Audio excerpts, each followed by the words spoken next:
And then I had clients who were getting acupuncture. And the clients that were getting acupuncture were also getting pregnant. Even when sometimes their situations seemed a lot more complex than the patients who were not getting acupuncture and were not getting pregnant. So you could also, you're watching a timeline with these clients and you're able to see that they are slowly improving in ways that I, as a nutritionist, could not influence. AMH was getting higher. FSH was getting lower. Estrogen was improving. And now in 2023, there were a lot of studies that came out proving that acupuncture is very beneficial for specifically improving those hormone levels. But at the time, this was, 9, and these studies did not exist, but I was able to see it at a clinical level, and it was just incredibly interesting. Welcome to The Rainbow Connection. This podcast was designed for mothers who are finding their way through life after loss. Whether you're grieving, trying to conceive again, newly pregnant, or holding hope in your heart for what's to come, this space is for you. Each week, you'll hear real and tender stories of love, heartbreak, healing, and the babies who continue to shape us. I'm your host, Kristen Mundy, a mother, doula, and a woman who's walked this path too. May these conversations remind you that you are not alone, that your baby is never forgotten, and that hope and grief can live here together.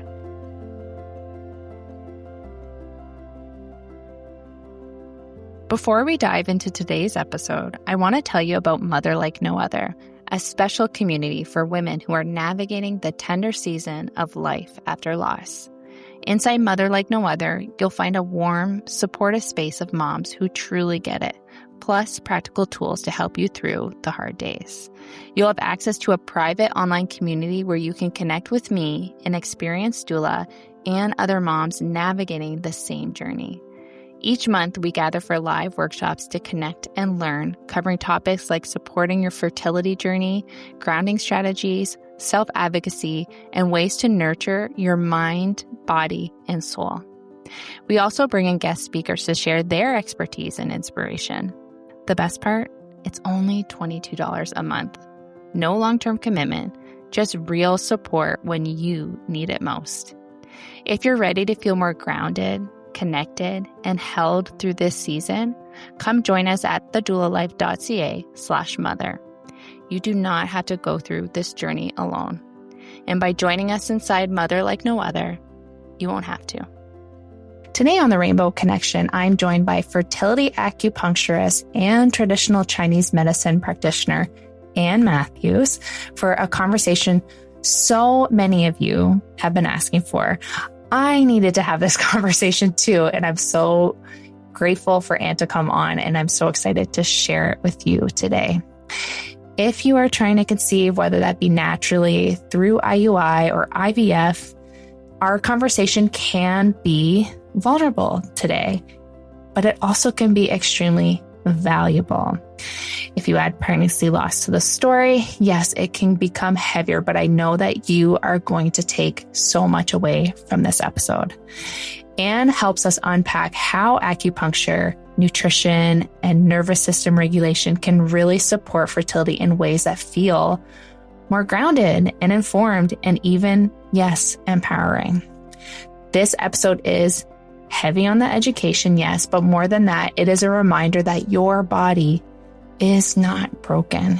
You have options and you deserve support while you navigate those options and while you try again. Okay, enough from me. Now let's hear from Ann. Hello, everyone. Welcome to another episode of the Rainbow Connection. I have the privilege today of sitting down with the lovely Ann Matthews. Hi, Ann. Hello. She is going to bestow us on with all her wisdom. I'm really excited to pick her brain and to share it with you because I know so many of us are wanting to hear more about acupuncture and IVF and IUI and fertility and low AMH, all those things. And we're going to dig into it with Ann today. But Ann, before we jump into our convo, why don't you just introduce yourself to our listeners? Yeah, for sure. My name is Yen Matthews. I am a TCMP, which is a traditional Chinese medicine practitioner. I feel like most of my patients don't even know that because I actually have a doctorate in Chinese medicine. We're not allowed to use that title in Ontario, so I don't even bother. Also, I feel weird when I get mail that says Dr. Matthews from BC, so I just don't. But that is my background. I also have a master's in nutrition that I use interwoven in my practice, but I don't work as a registered dietitian because of my experience in my master's program, actually working in the hospitals and how discouraging it was by way of nourishing people with food that is non-nourished.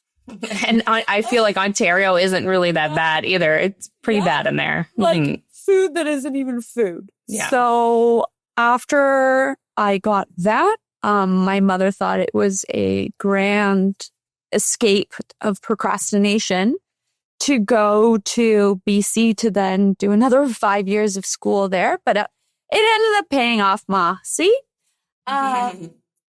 And I have a practice in Oakville. I used to have 2 practices, one in Toronto on Yonge Street and the one in Oakville. I actually, much to the surprise of many people, decided to shrink back as opposed to because I had expanded so much. And I found that while the expansion was really amazing from like business standpoint, and from a professional standpoint, from a personal standpoint, I found that it left me feeling like a very delicate glass bowl, if you will. Almost like the blower of the glass had gone way too far. And that I was just hanging on by a thread and like ready to shatter at any moment. And I'd given up on a lot of things that I really loved, like, athletic endeavors, and I didn't have time to spend with my own children. And because I have so many patients that are going through loss and who are having issues conceiving, I never spoke about my children. So I didn't speak about them and I didn't see them. And I felt like I had wanted to have them for so long and I had worked so hard to have them. And then I wasn't able to enjoy them. And so I could just picture myself, 20 years from now and having a lot of regret about that. So, well, you're talking to the right person because it's so hard when there's so much need out there and you want to help everybody and do everything, but you're like, oh, I'm just one person. And it's so hard to come back to that reality and the things that are really important to you as well, right? That's exactly it. So, so now I have my one practice in Oakville and it is very busy, but it is more manageable. I love that for you. Sometimes simplicity is nice, especially when it's like working, right? Exactly. I mean, you're in a great place. Oakville, I feel like you would have no shortage of clientele, right? Well, and I like Oakville. Me too. It feels quaint. I like it.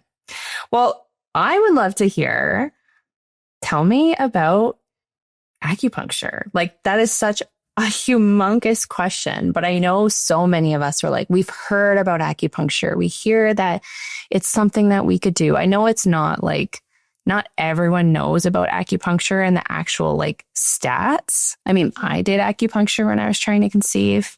But tell us your thoughts, like give us the nitty gritty of, fertility specific, what you kind of see and how it helps.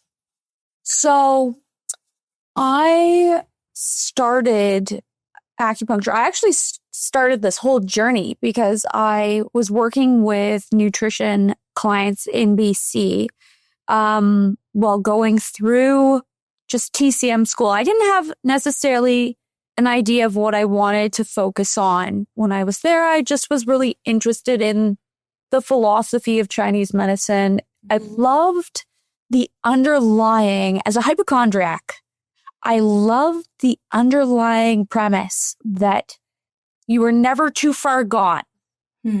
Like you could have something that the world would deem terminal, but in Chinese medicine, it's just a syndrome pattern.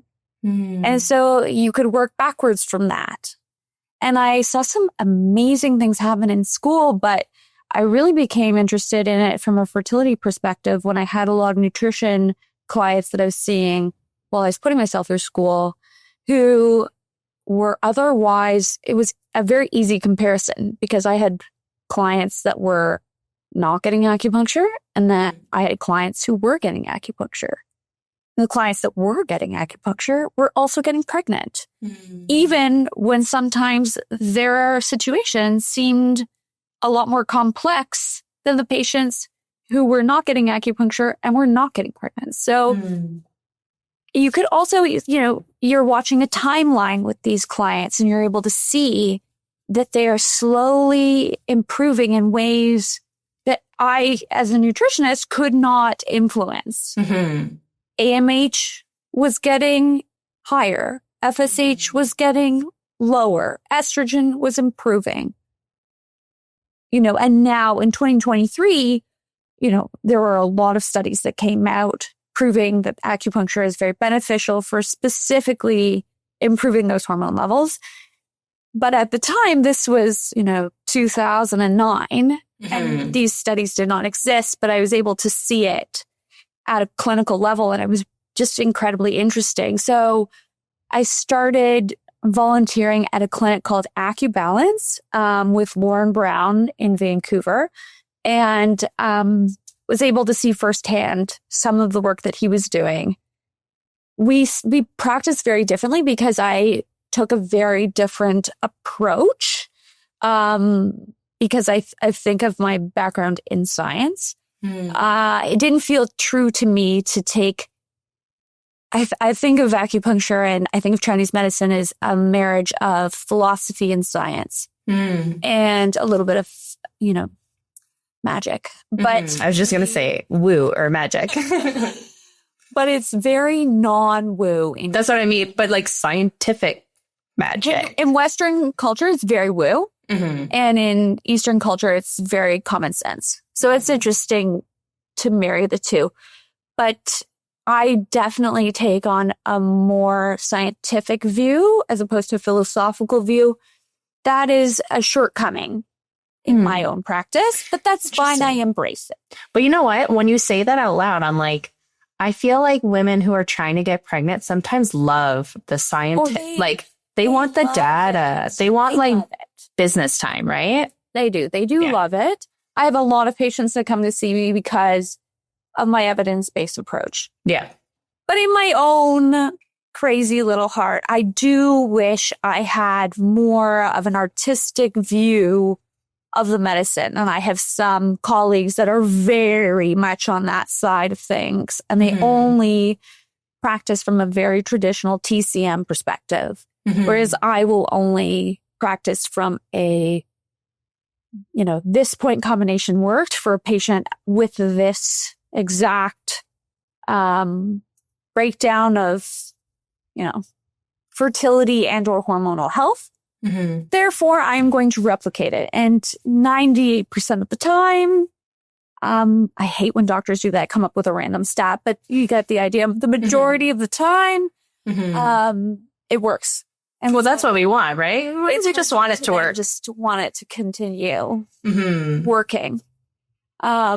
So why don't you talk to us maybe a bit about, obviously, there's two things that I hear a lot about. Well, maybe three situations. One of the situations, and you already mentioned it, low AMH or DOR.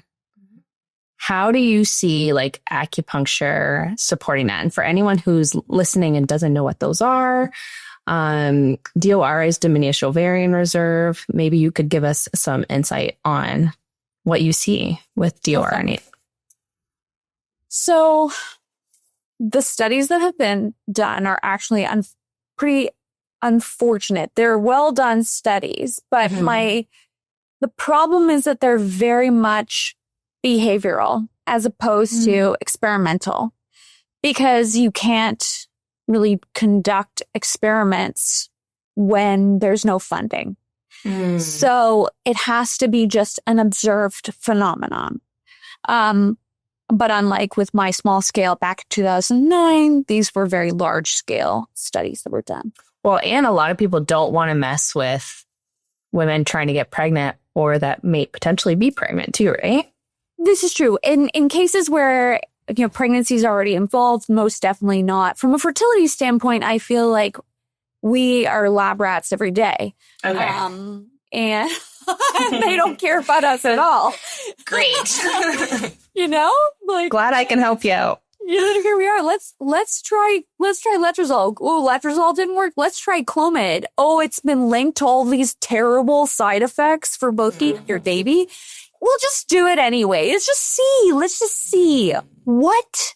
Can you imagine any man being given a medication that may have incredibly terrible side effects? God, it would just never happen. Just never happen. It would never happen. I think none of this would happen if it was happening with men, right? We wouldn't even have probably fertility issues. Not to go off on a tangent on Clomid, but very specifically, I have a patient she's a genius. She's a gastroenterologist. I posted all of the studies on Clomid and the detriment that it has to the body and the baby. And she said, yeah, I know it can increase the risk of stillbirth, but don't you think... Should we just try it? There's still a chance. I know. What? It's just so sad because I feel like it just preys on women's 100% aching heart, right? Our need to have a child. Women who are undergoing infertility treatments have a stress level that is as high, if not higher, than patients who are undergoing chemotherapy for cancer. Yeah. But when you put it in that context, and then you have clinics that are able to prey on that, it's disgusting. We need to dive into that more because that's one thing I feel really passionate and spicy about. But 100%. Okay, well, what about, if we're not ovulating? Because I do know so many women, a lot of the time when they're recommended, not, if they aren't ovulating, they're struggling not to ovulate. I know even with my clients, I see them have a lot of success of getting their cycle started, right? With acupuncture. Is there anything that you can give us insight on with that? Most definitely. So COVID was actually super beneficial in that it brought a lot of attention to how acupuncture works from an inflammatory standpoint, specifically how to reduce pro-inflammatory cytokines. So a lot of the time, patients aren't ovulating for a variety of reasons. In PCOS, it's often because of elevated testosterone or insulin insensitivity or issues with, cortisol. That's a big one. And so I feel like acupuncture is incredibly beneficial to help reduce cortisol, which can suppress estrogen. So which then obviously if estrogen doesn't rise, then LH doesn't rise sufficiently. And in a PCOS patient specifically, it's often already too high. And so you're able to re-regulate those hormones simply by reducing cortisol, and it helps with the cascade of everything else. So from very specific to PCOS in that scenario. But from an inflammation standpoint, this is, if you're wanting to really nerd out, a 2020 study that was done by Harvard because they were interested in why patients in China who were getting septic infections post-COVID were surviving regardless of having other concerns, be it, they were smokers or they were very overweight, they were still able to survive sepsis. And so when they dug into it, they found that acupuncture was being done on patients in hospitals in China. So then they brought it back home. So granted, these were all animal studies, as so often is the case. And I've made a lot of jokes about mice receiving acupuncture and just what that would look like. It's funny if you think about it. I can't sit still either. So I'm like, how did they do it? Yeah. I need acupuncture like a mouse. But what they found was they injected bacteria into these mice to produce a septic environment in their body. And they found that the mice that received a very specific point prescription, most notably stomach 36, which is a point in the lower leg, upper shin, called Susanli. And I really don't like that one. oh, no, it's not so bad. I bet you it's not the one you're thinking. It's okay. Right here. I think I do know that one. And that's the one I always am like sensitive to. And I'm like, ooh, that's but I'm like really, for anyone that's listening, I have like an externally rotated bottom right leg. And it's only the right leg. And I think it's just my body. Things are just like off. If that is the case, just like as an aside, you can have your acupuncturist needle first, gallbladder 34, to reduce the tension in the anterior tib, and then do stomach 36. And I guarantee you will not have the same reaction. It's not because when I do that point, people are like, okay, put the needle in. I'm like, no, I already did. No, that's like I've had a needle probably on every single part of my body. Right. It's only my right leg and that one spot where I'm like, oh, that one, Otherwise, I don't think it hurts at all. So I'm like, that's the one where I'm like, interesting. It is. That's intriguing because that's what when they were needling these points, the mice that received those needles improved. Like they overcame their sepsis because the pro-inflammatory cytokines had subsided in response to acupuncture. Wow. Whereas when they received points that were more notorious for health and longevity, and they're points that patients are often like, aren't you going to do my stomach? And I'm like, I do 3 points in the stomach, max. Like the Ren 4, Ren 6, and sometimes Ren 12. I don't do lower abdomen. I just don't find it effective. And in the case of these mice, when they received those needles, they died. So it's good to know. You're not going to die, but yeah, disclaimer. I did make a joke. I was like, well, if you received an acupuncture needle and you were a mouse and it went through your stomach, you would probably perish too. But they were, to scale, obviously. The T is tiny. But I think the way in which acupuncture works is mostly by way of reducing cortisol and reducing inflammation, specifically pro-inflammatory cytokines.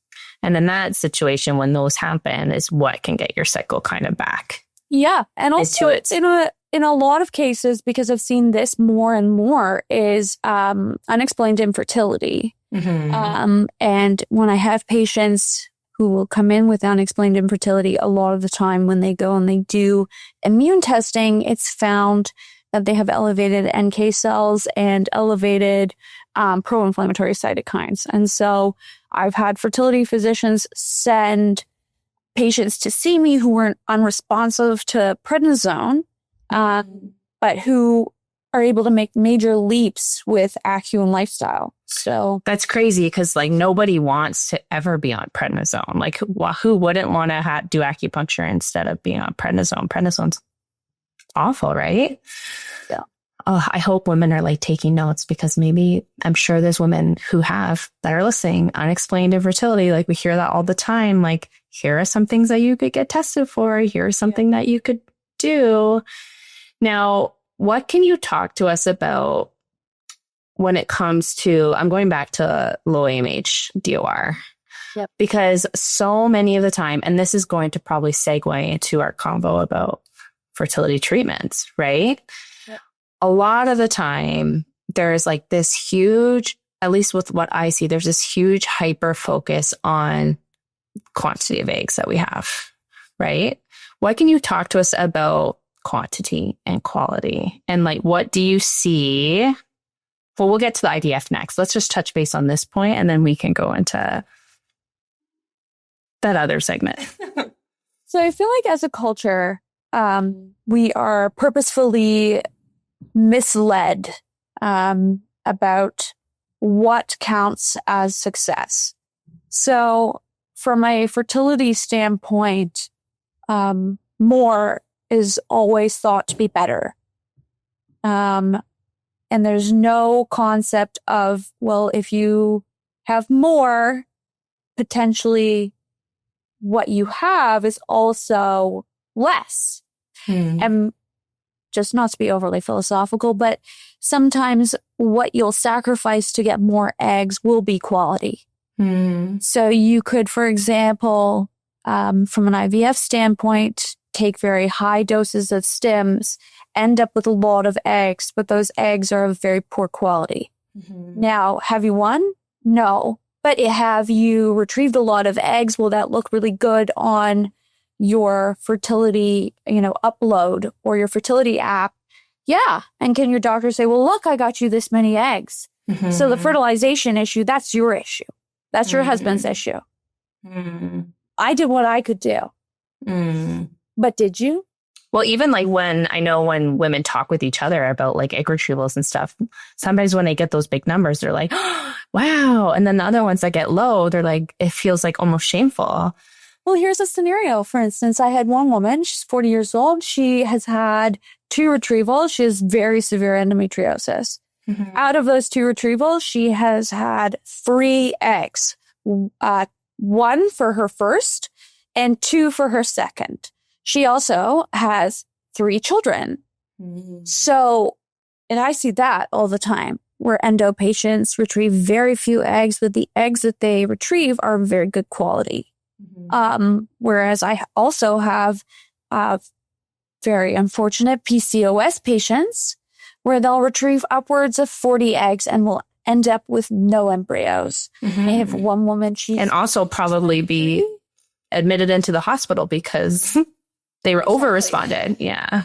And even when that's not the case, it's so they wish that they were there, because what you have to, go through in order to even be admitted to the hospital is wild.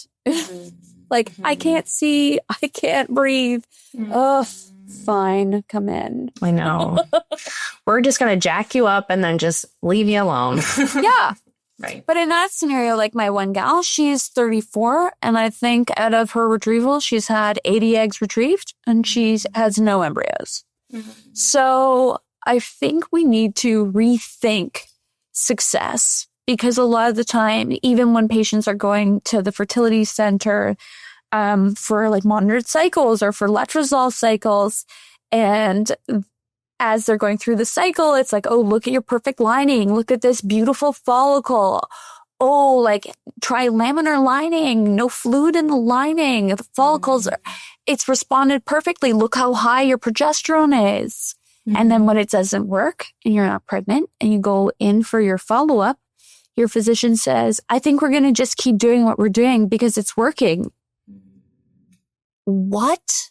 So what do you suggest in these moments? No, it's not. I know. Do you know what I'm here for? I know. Like, do I have a baby? Am I pregnant?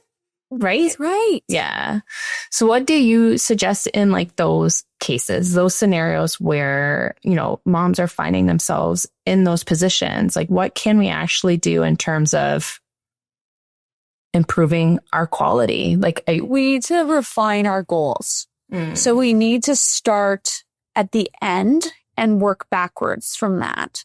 So, because then if you do that, the idea of having a goal of, 20 eggs retrieved seems ridiculous, because who cares? At the end, that's like, it means nothing. So if you start backwards from a live, healthy birth, you imagine yourself giving birth, you and your baby are both healthy and happy, and you're going home, and you start with that at your core, and you work backwards from that. Because that's what we want. That's what you want. That's the goal. The goal is not to stock your freezer. Well, the goal can get muddy, right? Very muddy. Like when you are constantly on this trajectory, Yes. sometimes you can lose sight of the why. Oh, right? Yeah. So distilling what you actually want at the end of this journey and operating from that, because then you start to realize, okay, well, when they say all the time for men, it only takes one. And it's like, they've got millions. Why are we giving them the only one? Whereas like, I only actually need one egg, and I'm going to get maybe out of this scenario 1 to 5 max. In my case, like I have 1 ovary. I would never be able to retrieve more than maybe 2. My AMH has been less than 6 since I was 18. Like, and I have 6 children. So I feel like you're doing, some of them was working. That's exactly it. You have to just distill the goals. So from that angle, we need our healthy egg, we need our healthy sperm. There was a really interesting study that was published in August of 2025, which indicated that the understanding of women's eggs is actually very poorly misunderstood. So specifically the impact of age on the eggs. I think it's really interesting when you imagine the egg as less of good or bad, but rather a neutral entity. And instead of thinking about the egg as something that has to be, golden, you just think about it from the perspective of it just has to have good mitochondrial energy. And so when you think about it from that perspective, okay, well, what will benefit the mitochondrial energy of that egg? Good quality supplements, lifestyle, specifically like sleep. I was going to say good food. Sleep, which is free. Exactly. And, I think there's a lot of emphasis on, a lot of hacks. For example, like right now, everybody's going on about making sure that as soon as you wake up, like you see morning light. And I'm like, bro, I have been up for 3 hours before the morning light will join us. We live in Canada. Give it a break. I'm not buying a special lamp. I'm going to focus on what I can do as a normal person and not an influencer who lives in some sort of wooden box in California. And so, I mean, it's fair. Like, and I love that you brought up, like, I'm going to focus on the things that I can actually control. Like, and not have a mentee be about the things that I can't. I'm not going to think about it too much. But so I think about my neutral egg, and then I think about my partner and how much they need to optimize. And I said this yesterday to a couple because my couple that came in, she has fibroids, she has DOR. I said, let's picture this baby right now as a bar graph, okay? And you guys are contributing to this. I said to my female patient, you have this much to contribute and you're going to do your very best. And so then I said to her husband, I said, you've got to contribute this 75%. So that means for you, sir. And he's looking at me like, what? I literally just came here to drive her. You have to avoid heat. Don't get me started on the guy. Take off the briefs and put on the boxers. If you tell me that's a big deal, I'm going to just kick you right out of my office. You have to get rid of cigarettes. Like, I don't want you cutting down. That's nonsense. If your wife took up smoking while she was pregnant, you would have a nervous breakdown. You would not be okay with it. So why is it okay that you're smoking right now? That's insane. Get rid of the cannabis. I was going to say, that was going to be my next question. What about cannabis? See you later. Bye. Forever. No sauna, no hot baths, no hot tubs, no laptop on your lap. It's like none of these are terrible things. I said, I want you to live like you're 5. Like I want you to live like a 5-year-old child. They are not doing any of these things. Imagine yourself. You can't have a bath too hot. You're obviously not going to be using anything that's, that you're inhaling as a problem, aside from maybe your little baby inhaler. In which case, if you have that, you have to use it. But I don't like the idea of like giving up drinking and partying with your friends. Like, give me a break. It's the If least, your wife can't do it while she's pregnant, then you can't do it right now. End of story.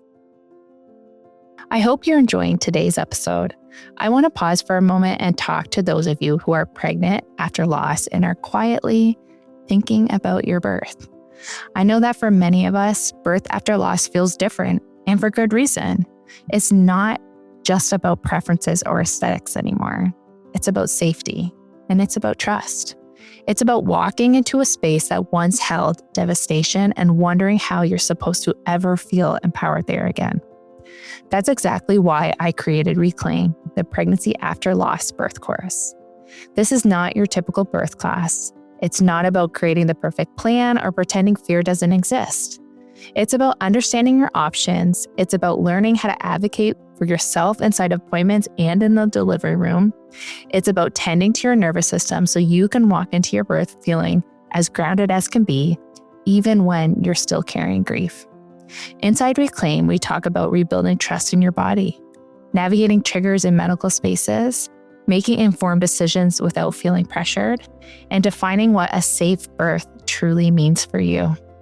Because after loss, safety is not about control. It's about having a voice. It's about being informed, and it's about being supported. So if you are pregnant after loss and want to feel more prepared, more steady, and more empowered as you bring your baby earthside, I would love to support you inside Reclaim. You can learn more about Reclaim at thedoulalife.ca/reclaim. All right, now let's get back to today's episode.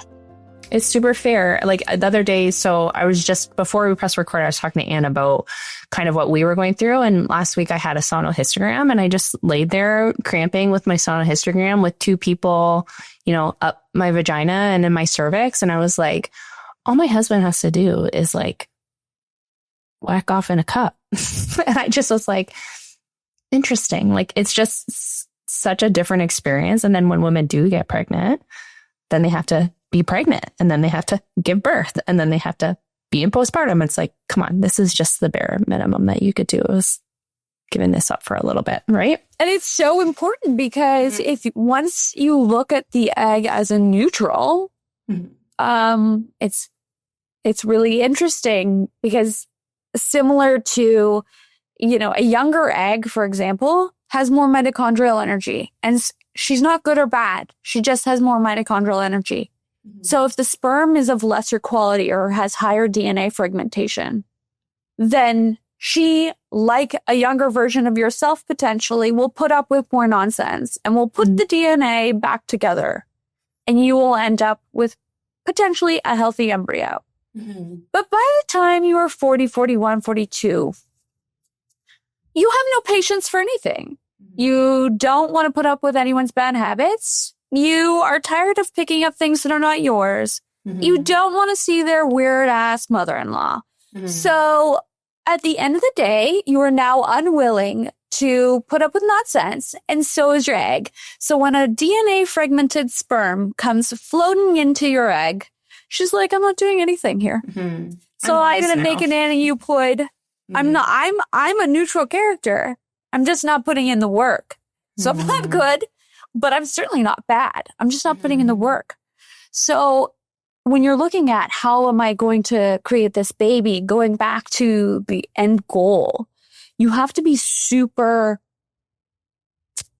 motivated, but you have to be really disciplined as a couple, not as a woman. You need to be disciplined as a couple. And this goes for like naturally conceiving and fertility treatments, yeah? More specifically for fertility treatments. Could we talk about that? Because part of me, one thing that I see a lot is like women getting into this situation, especially if they have like the low AMH or DOR right away, or even just like geriatric, okay? I hate that word. At a geriatric age. And the clinic very much jumps on the gun being like, let's do fertility treatments. Like, not a lot of discovery, definitely not a lot of this kind of conversation, but like, what do you see in that perspective, in that world with just clinics, just kind of, I don't know. I find like clinics now actually, so they're so unimaginative. So I typically will get patients who have gone to a fertility clinic and they've been told either that, or they've done IVF and it hasn't worked. And so then they come to see the witch. Oh my God, what a miracle. It worked. Oh wait, you were never broken. So in that, I get that scenario. And then I get patients who have been told that they need donor eggs, because a lot of the time the clinics now, they look at patients who have DOR or who are advanced in terms of their maternal age. They're geriatric, if you will. And they immediately just want We're doing quotations when we say geriatric, by the way. Yeah. They want to jump the gun to immediately popping over to donor eggs. And that's very lucrative for them. So they're going to go with what's easy and they're going to go with what's lucrative. And I used to think, oh, I'm not going to say that because then I'm going to come off as a conspiracy theorist. But I don't care anymore because that is what I see. And if it's now been since 2014, and it is worsening every year. And it feels as though that fertility clinics like patients that are a slam dunk. So you're 35 and they can convince you that your time's running out and that you need to start doing IVF right away. And you have enough disposable income that that's possible for you. Or funding. But first the, disposable income, because you'll be told that the list is long. And then the funding will miraculously show up. What just came through? Once you've finished your own, privately funded round. So you'll do privately funded, you'll do publicly funded. And if you have low AMH, you will respond poorly. And then that will convince you further that, oh my God, you really need this because you are responding so poorly when really you just never needed it in the first place. And if you'd just been left alone, like so many women have come to see me after they've done retrievals and they're getting ready to transfer. And I say, okay, but wait, if this is truly for family planning, right now you have 4 euploids. So your eggs will never be better than they are right at this exact moment. So why don't we just try spontaneously for a bit? And that way you can keep your embryos in the freezer and see what happens. And lo and behold, these miraculous children will show up. Oh my God, how miraculous. So what do you think is happening in those situations? Just they're responding well to the acupuncture, obviously. No, it's not even that. It's that GPs right now have been taught and trained to immediately send you to the fertility clinic instead of doing any blood work themselves. So you go after 3 months of trying, and because we live in an Amazon Prime culture, we think that we should be pregnant last month. But that is not how this works. And although I can empathize from that, I also really sometimes want to take my patients and like give them a strong hug and say, this isn't supposed to be that easy. If it was, we would have gone extinct. Can you imagine if every time you had sex, you got pregnant? We would have been overrun trouble. And we would have died off. Like, that's just not how this works. So we have been sold a lie that it is, right from puberty all the way through sex ed class, all the way to right now. And so when you dial it back and realize that this shouldn't be that easy, and then there's a lot that you can do to control the scenario, and when we really consider the fact that the majority of clinics are now venture capital owned, that they have certain quotas that they're trying to hit every month, don't be part of their quota.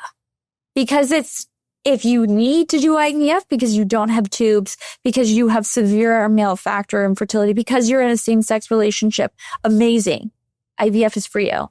It is for you and you will have success. But if that's not you, then you need to figure out why you're not getting pregnant before you do IVF.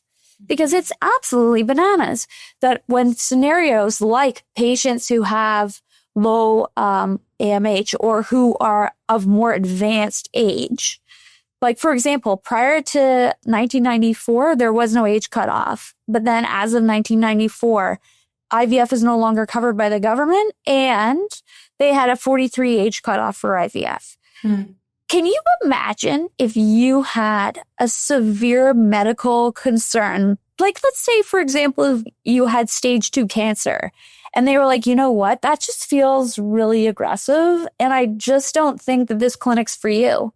That would never happen. No. So why in fertility is it that when you really need the clinic, you are not helped?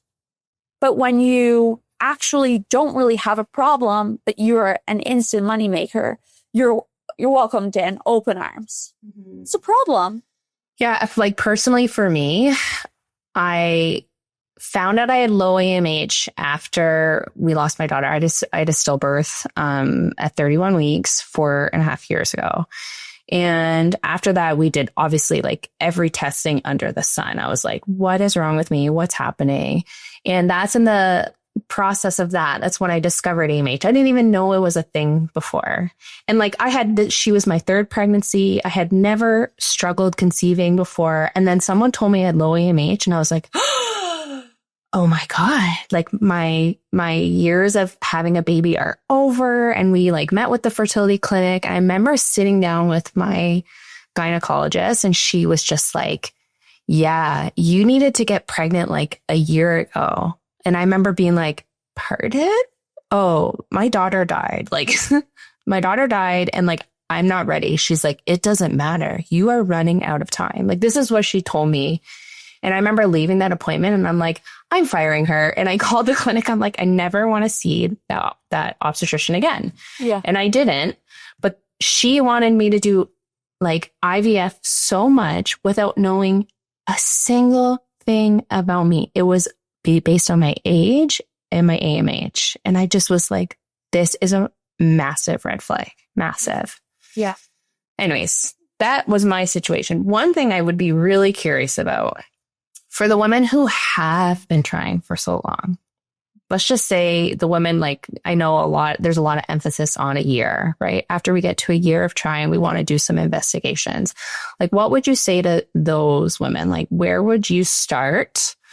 Yeah, because I know like for some, like we are so invested in bringing our baby home. Of course, like there's nothing more strong and determined than a mother who is like wanting to bring home her baby, right? Yeah.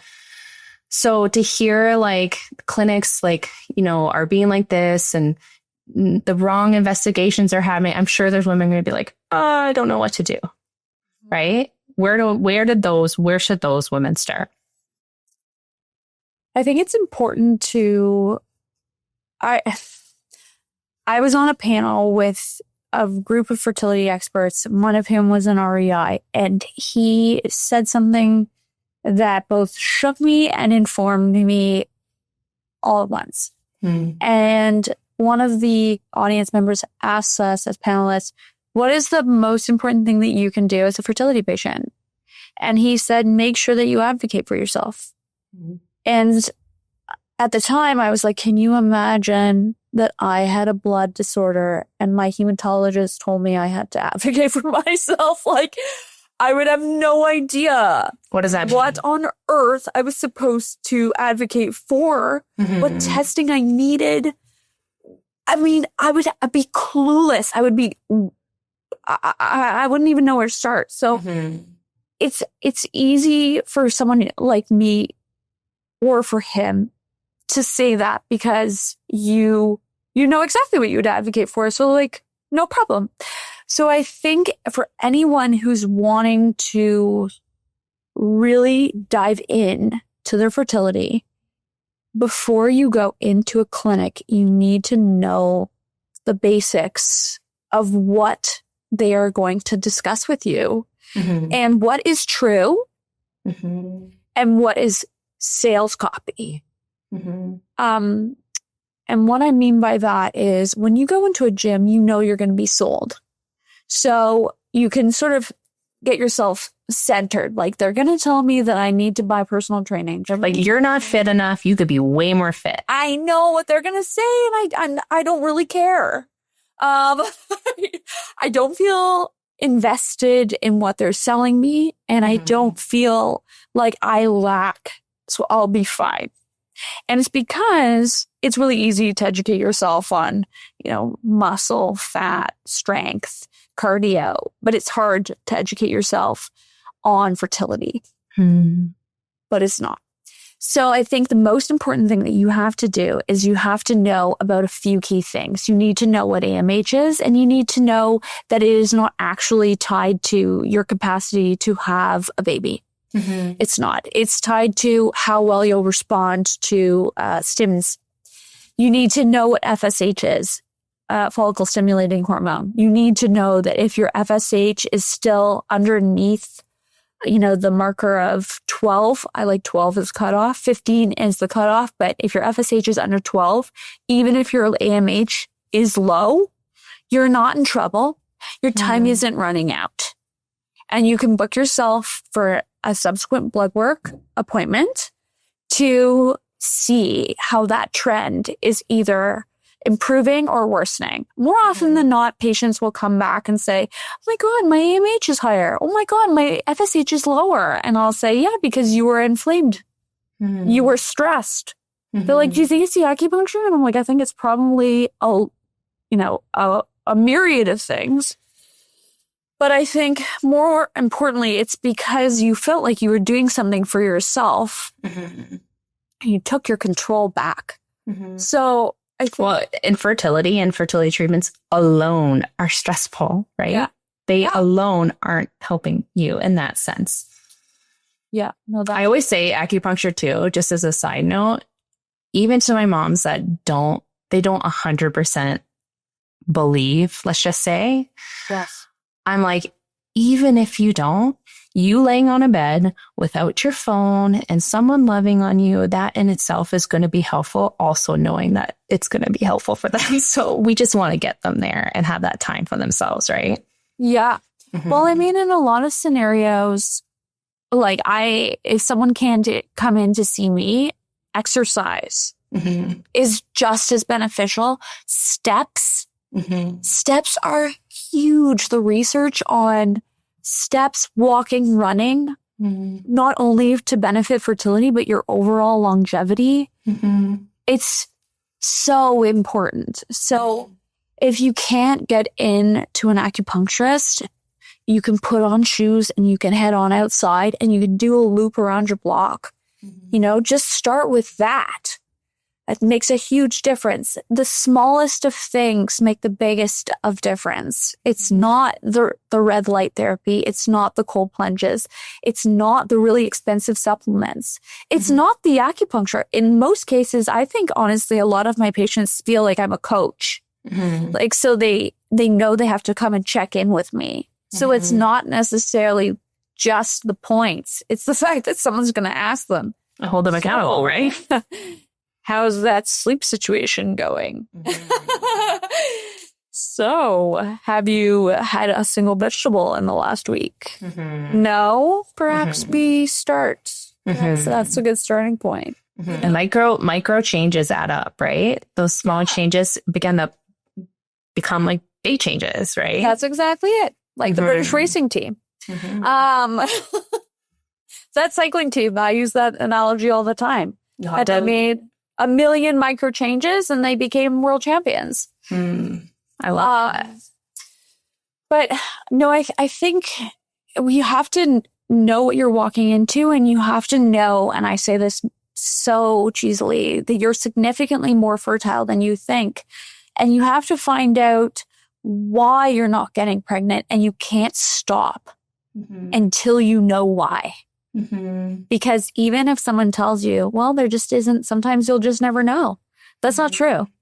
In those scenarios, I have one patient in mind. She's a lawyer. She lives like an hour and a half away from me, and she comes to see me, every other week. And I have, throughout the last 6 to 8 months that she's been seeing me, been begging her to go and have her immune system tested, because there was no way it was because of low AMH. That's just not it. And a fertility clinic that does immune testing said no, that they wouldn't test her immune system and that they typically wouldn't do that until she'd had a few losses. And so, and as someone like, I've had 5 miscarriages. So like the idea that people are just throwing around let's have a few losses and then I'll see. It's no big deal. Let's let a year go by and you become grieved and stressed and affect your job and your relationship. And then we'll figure it out. And forget all the complications that come along with that. Like, I always say, like, you can do private testing. Like, IVF is way more expensive than private testing. So if your doctor's not going to order it, like, find someone who's going to. 100%. 100%. But she did the fertility testing, which is so challenging to do. But in this instance, if a patient does medical testing and they bring it to a physician, the physician is obligated to test and treat. So if your fertility doctor doesn't do immune testing, find a new one, first of all. And secondly, if your immune fertility doctor won't do any testing or treatment for you, then you can go look up Fertilis. It's a company in Greece. It's a bit of a hassle. If you need someone to walk you through it, I'm more than happy to do so. You can DM me. And in this scenario, she did the testing, and lo and behold, all 3 of the immune markers that are typically tested were problematic. So she would be otherwise, for the rest of her reproductive years, be trying to become pregnant and would either be not getting pregnant or would be having losses simply because someone didn't want to bother. So from that standpoint, you have to find good, reliable sources of information who aren't going to be tied financially to your success. First of all, and there's a lot of those. Thank God for the internet. Thank God for social media. And don't ever believe someone based off of information that they're providing from a feeling or an unsourced, scientific, like seed cycling, like castor oil packs. I can't stand it. Show me a study. Show me a study. And if you can, I'll do it. And like, don't get lost in the weeds too, right? Like all these like weeds that are coming out, all the things that you can do make an already stressful situation so much more stressful. Like I always say, like, let's go back to the basics. Go back to the basics. And some of that means more testing. Like I know for me, and this is only because I'm a doula and I know how to advocate. I know the medical world. So like, I did not leave any stone unturned because I knew how to do that. But a lot of women don't. So it could become like this really overwhelming process being like, I don't know which stone to unturn. And my doctor's telling me this. And, I'm getting lost in these weeds over here. And like, that's how it can become like this even more, traumatic situation. Yeah. No, absolutely. It's a journey. And you know what? Like there's 100 things I still want to talk to you about because I'm like, there's so much I could pick your brain on because this is we're opening a whole world. Part 2. We could do part 2. Let's do it. Where can people come find you? How can you said they can DM you, but where do you kind of love to live? So I mostly spend my time in my clinic, unfortunately.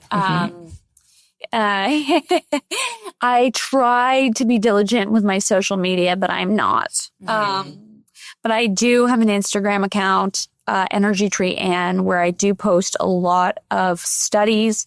I always include the links. As boring as it may seem, please print it's so important. Because yes, I was just going to say, when your care provider is telling you, oh, that's not whatever, they have some sort of stance they're taking on something, you can bring those and be like, explain this, please. Like, here's the data that I've been reading. I really love that suggestion. So that is, I have a podcast as well, called Trying to Be Positive. And I'm slow with episodes these days, but there is a good backlog of episodes, from both stories from patients who have had success, through a myriad of different ways. They're all very varied and interesting. They've all had their own journey, and their journeys are so inspiring to me. That there's also experts on the podcast as well. Love that. All right. Well, we'll make sure to include those in the show notes, and maybe we'll include the company you mentioned in Greece too, just so we can have it ready, available. Yeah, I'd love that. Awesome. That's amazing. Well, thank you, Anne. We are going to finish this conversation and get a second date in here because I know that we want to hear more from you. So just want to thank you so much for your time and your energy and your wisdom. You've given us lots to think about. So really appreciate it. My pleasure. Thank you so much. I'm so delighted I could come on. Thank you so much for tuning in today. If you enjoyed today's episode and want to connect more, Instagram is where I hang out most, so come join me in a beautiful community of lost moms for pregnancy after loss education, real-life grief talk, and deep solidarity. You can find me at the.doula.life and at the Rainbow Connection Podcast. And remember, you are never alone. I'll see you in the next episode.